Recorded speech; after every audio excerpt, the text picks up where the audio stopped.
Hello, everyone, and welcome.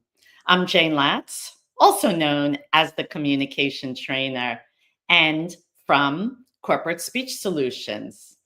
I am so excited to have you join me today. Over the next 15 to 20 minutes, we are going to focus on 5 practical tips that will make your English pronunciation clearer, your speech more confident, and your communication more effective. These are especially helpful for business professionals, non-native English speakers, and anyone that wants to sound more natural and polished when speaking English. I encourage your participation because today I will have many exercises for you to practice.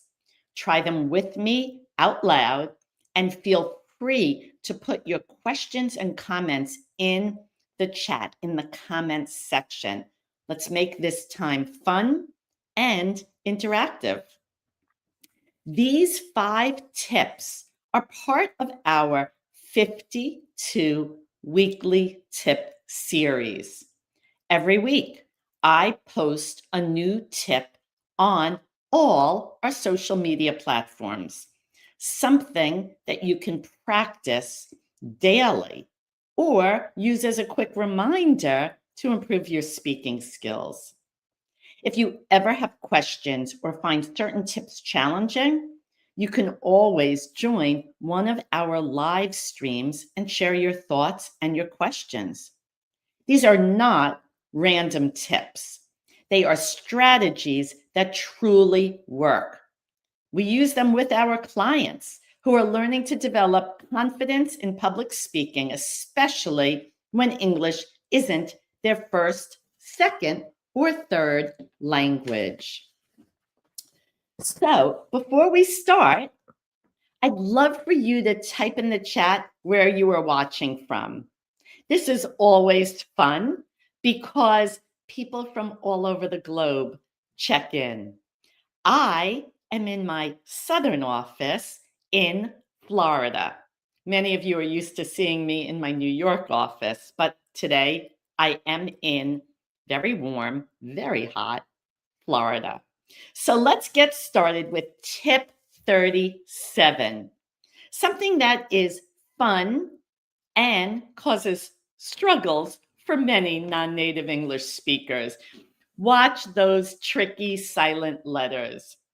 English is full of words that frankly do not make sense in how they are spelled versus pronounced.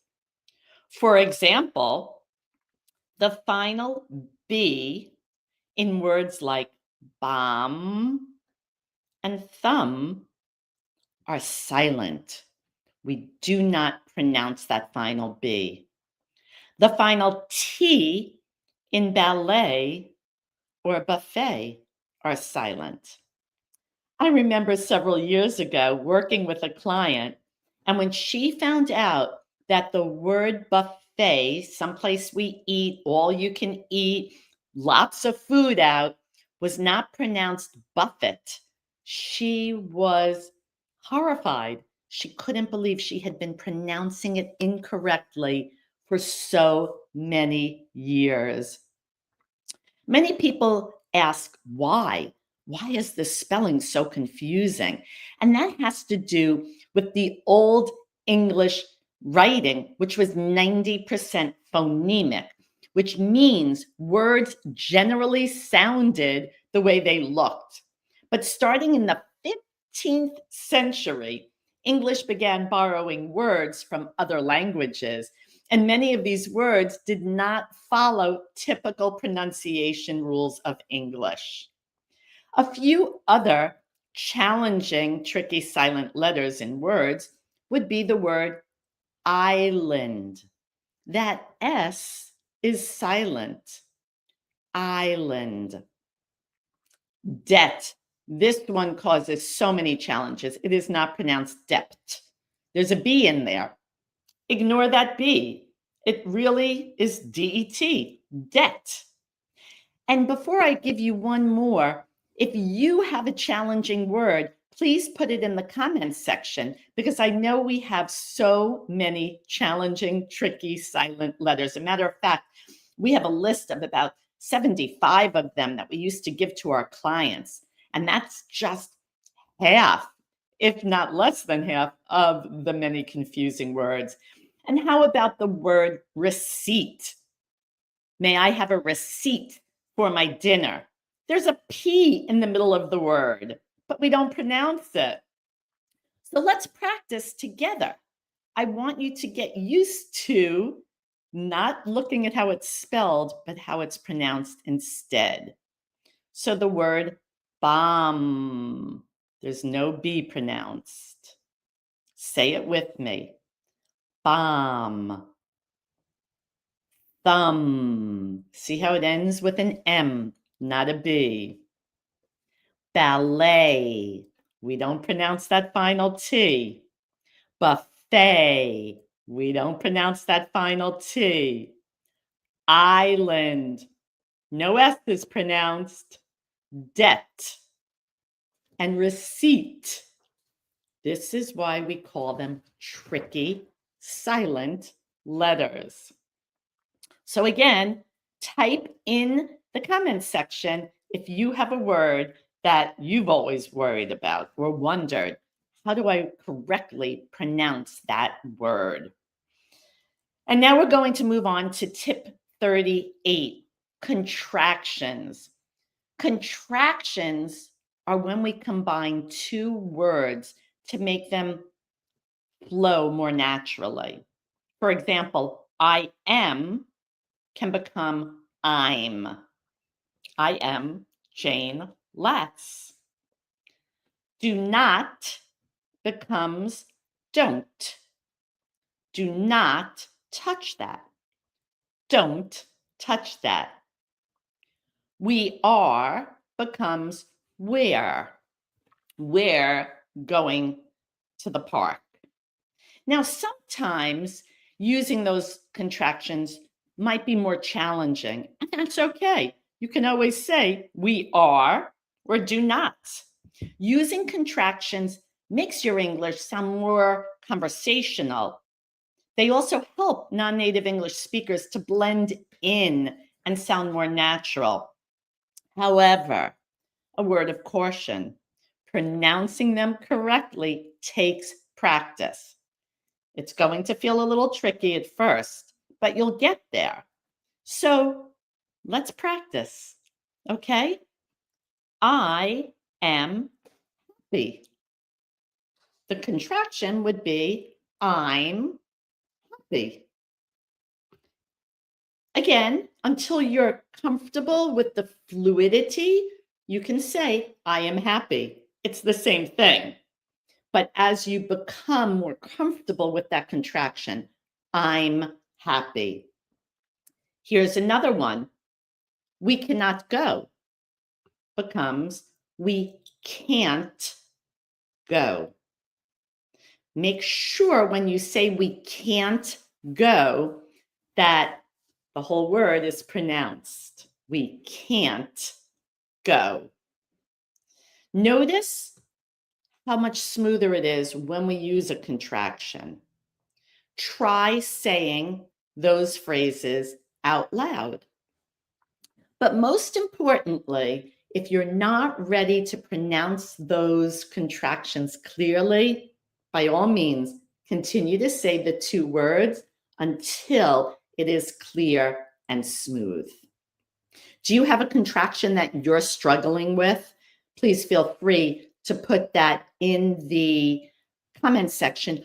Or if you're not comfortable putting it in, you can always reach out to me directly via my email or social media or schedule a call. And I just shifted. And did you notice right behind me, for all of you who are following me on YouTube, that is my beautiful silver button that I received when I hit 100,000 subscribers. So keep subscribing. I love all of you. Thank you so much. Tip 39 is all about dates and numbers. Clear pronunciation is critical here. Imagine the confusion if you're an accountant, CPA, financial advisor, and you were not pronouncing numbers clearly. I have seen it all. Some tricky examples are simply 13 versus 30, 15 versus 50, 2019 versus 2090. Now, when I say it, you might say, how do people confuse those numbers? I have heard it even with native English speakers. If you are mumbling and swallowing your words, those actually could sound the same. So here's how to improve. Remember, we've talked about it so much. Power up your voice. Take a good breath and speak with energy. Finish the ends of your words. Do not drop them. 30 versus 13. Be clear and concise. So let's practice. Told you that today was going to be a lot of practice. Today is October 23rd, 2025. And while you're pronouncing that, I want to respond to Sanvo, who said, I don't use contraction much. I understand that. And you said, I have difficulty to hear when someone uses contractions or speaks quickly. You are so right. Some of the training I do on a more corporate level is about how the native English speakers need to speak clearer, more articulate, more mindful of our global community. You're 100% right. It is more difficult for some people to process that language. And you're right, don't use a contraction if you can't say it clearly. But again, with practice, we certainly could help you get there. But thank you so much for sharing that feedback. We talk all the time about building that clarity in speech, learning how to use the strategic pause so you don't speak so quickly. But I think we're going to get to that. Let's have one more practice of clarity with numbers. 1,540. Remember, if you're in finance, accounting, anything related to numbers, or anybody who needs to discuss an invoice, saying the numbers clearly is so important. $1,540 and no change. All right, now let's move on to some fun with tip 40, which is practicing tongue twisters. As kids, we always said tongue twisters, but we didn't realize just how important tongue twisters were. They are phrases that are designed to be tricky. So they're a fun way to improve clarity and articulation because you need to concentrate when you're using them. Tongue twisters, look at me, serve to warm up your voice for a meeting or a presentation. An example of a tongue twister is, she sells seashells by the seashore. Now, you saw even I had to take a breath and relax. Imagine when we say them 3 times in a row. It helps us to really stay focused and clear. Another popular one is Peter Piper picked a peck of pickled peppers. We used to have so much fun as kids saying these, but now it's important for you to practice clear pronunciation. The trick is to start slow, focus on clear pronunciation, then gradually increase your speed. The accuracy comes first, speed comes later. Do you want to try one together? Let's go slowly at first and then a bit faster. Okay? We'll say the first one 3 times slowly and then a little quicker. She sells seashells by the seashore. Let's do another. She sells seashells by the seashore. The last slow one. She sells seashells by the seashore. Now, are you ready to go a little faster? She sells seashells by the seashore. Practice that. How did it feel? Do you have a popular tongue twister that you love? If so, please share in the comment section. There are so many, and we use tongue twisters with our clients when we get to that step of mastering clarity in daily conversation. So yes, we had fun with them as kids, and they're equally as important as we work on building business communication skills. Tip 41. I hope that you have had a great time with these tips today. This is our final tip and one that I hinted at before. It's about taking your time. No matter how clear your speech is, your message can get lost if you rush through it. When you speak too quickly, your listeners don't have time to process what's being said, and that can lead to confusion, missed points, and even an impression that you're nervous or uncertain. Why do we rush? We rush because we have nervous energy, we're excited, or we're passionate. But the truth is that when you slow down, you come across as much more confident, more credible, and in control. Taking your time doesn't mean dragging out your words. It means pausing with purpose. Those short pauses between your ideas gives the audience time to think, reflect, and absorb what you're saying. So to Sun Vu's comment, it gives a non-native English speaker time to process what's being said. It gives you, the speaker, time to pause. And that steady breathing supports stronger vocal tone and delivery. So here's how you can practice pausing and slowing down. Number 1, record yourselves. We all have phones with recorders. It's so easy. Check the pace. Are you rushing or do you have natural breaks? 2, use punctuation as your cue. If there's a comma or a period, that is telling you it's time to pause. Pause with impact. Number 3, make eye contact during the pauses.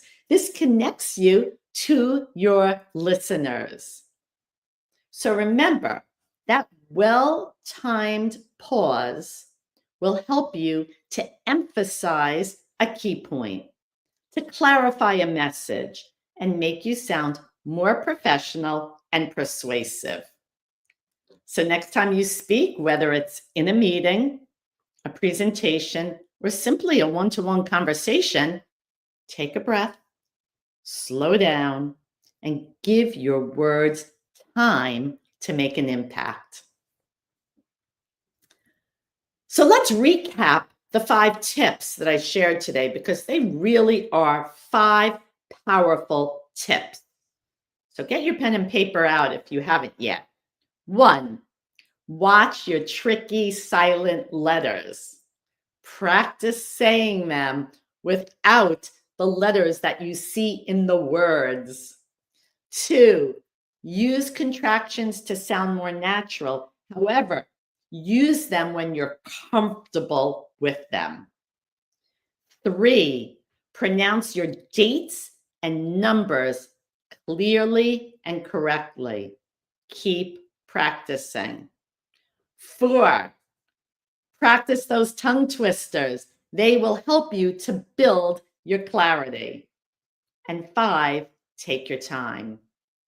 Pick one of those to focus on each week. Remember, we share one of those tips each week. So we give you a week to practice before we build on it. That small, consistent practice will make a huge difference. I thank you so much for joining me today. I'd love to hear which tip you felt was most important. And if you want more strategies and personalized guidance, please check out my resources on the website, Corporate Speech Solutions. That will be put into the comment section and right there.